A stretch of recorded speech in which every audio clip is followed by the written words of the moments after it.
સુરત જિલ્લાના માંડવી તાલુકામાં ગેરકાયદેસર દારૂના નેટવર્ક અંગે ફરી ગંભીર ચર્ચાઓ ઉઠી રહી છે. સ્થાનિક સૂત્રો મુજબ ગોટુ ઉર્ફે ભાવિનકુમાર દિલીપભાઈ રાઠોડ મુખ્ય સૂત્રધાર તરીકે ઉભરી રહ્યો છે. માંડવી પોલીસ સ્ટેશન હદમાં ખુલ્લેઆમ રીટેલ કટિંગ સ્ટાઇલમાં ઇંગ્લિશ દારૂ વેચાતો હોવાના આક્ષેપ કરાયા. બારગોલીથી માંડવી સુધી સપ્લાય ચેઇન ચાલે છે, જ્યાં નાના લેવલે કટિંગમાં દારૂ વેચાય છે.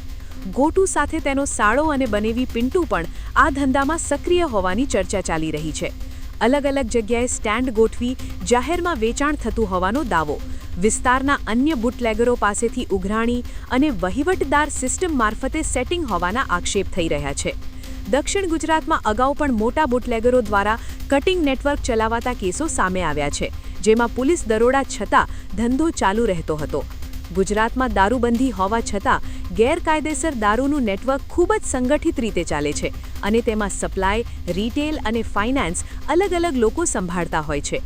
મુખ્ય પ્રશ્ન એ છે કે આટલો મોટો નેટવર્ક બારડોલીથી માંડવી સુધી ખુલ્લેઆમ ચાલે છે તો પોલીસ કાર્યવાહી ક્યાં છે કે પછી બધું સેટિંગ પર ચાલે છે?